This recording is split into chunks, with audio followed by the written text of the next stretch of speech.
பிரியமானவர்களே, ஆண்டவராகிய இயேசு கிறிஸ்துவின் நாமத்தினாலே உங்களை வாழ்த்துகிறேன். இந்த நாளிலும் நம்முடைய தியானத்திற்காக மீண்டுமாய் ஏசாயா தீர்க்கதரிசனத்தின் புஸ்தகம் 26ஆம் அதிகாரம் 3வது வசனத்தை நான் வாசிக்கிறேன். உம்மை உறுதியாய் பற்றி கொண்ட மனதையுடையவன் உம்மையே நம்பியிருக்கிறபடியால் நீர் அவனை பூரண சமாதானத்துடன் காத்துக்கொள்வீர். எனக்கு அன்பானவர்களே, நாம் இந்த வசனத்தை தொடர்ச்சியாக தியானித்து வருகிறோம் அல்லவா? இந்த நாளிலும் நாம் ஆபிரகாமை குறித்து தியானிக்க போகிறோம். பக்தனாகிய ஆபிரகாமுடைய வாழ்க்கையிலே ஆபிரகாமுக்கும் சாராளுக்கும் பிள்ளை இல்லை. தேவனோ உன் சந்ததியை வானத்தின் நட்சத்திரங்களைப் போலவும் கடற்கரை மணலை போலவும் பெருகச் செய்வேன் என்று வாக்கு பண்ணியிருந்தார்.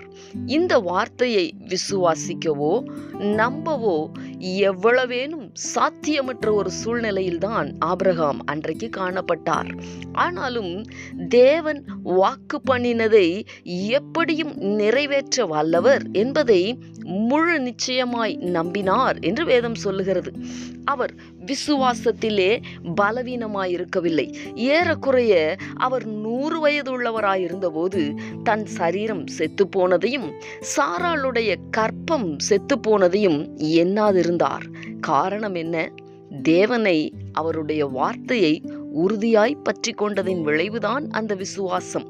சூழ்நிலைகளை பார்க்கிலும் தேவனுடைய வார்த்தையின் மேல் காணப்பட்ட நம்பிக்கை, உறுதியாய் தேவனை பற்றி கொண்ட மனது.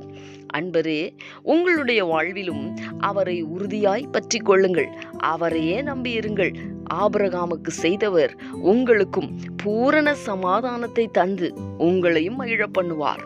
இந்த கர்த்தருடைய வார்த்தைகளை விசுவாசித்து நாம் ஜெபிக்கலாமா? எங்களை நேசிக்கிற எங்கள் அன்பின் பரலோக தகப்பனே, ஆசீர்வாதமான இந்த நாளுக்காக உமக்கு நாங்கள் நன்றி செலுத்துகிறோம். இந்த நாளிலும் பக்தனாகிய ஆபிரகாமை குறித்து நாங்கள் தியானித்தோமே.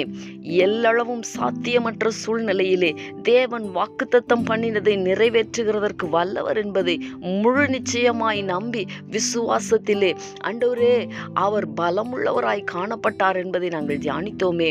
தகப்பனே, எல்லா எதிர்மறையான சூழ்நிலைகளின் மத்தியிலேயும் உம்மை உறுதியாய் பற்றி கொண்ட மனதுடையவர்களாய் உம்மையே நம்பியிருக்கிற உம்முடைய பிள்ளைகளை தேவன் ஆண்டவரே இந்நாட்களிலே வெட்கத்திற்கு உட்பட பண்ணாமல் அவர்களுடைய தலை நிமிரும்படிக்கு கர்த்தர் அவர்களுடைய வாழ்க்கையில அற்புதம் செய்ய நான் ஜெபிக்கிறேன். ஆண்டவரே, பூரண சமாதானத்தை உம்முடைய பிள்ளைகள் கண்டடையும்படிக்கு கர்த்தர் உம்முடைய பிள்ளைகளை நன்மையினால் நீர் நிரப்புவீராக. நீர் அப்படி செய்ய போகிறதற்காக உமக்கு ஸ்தோத்திரம்.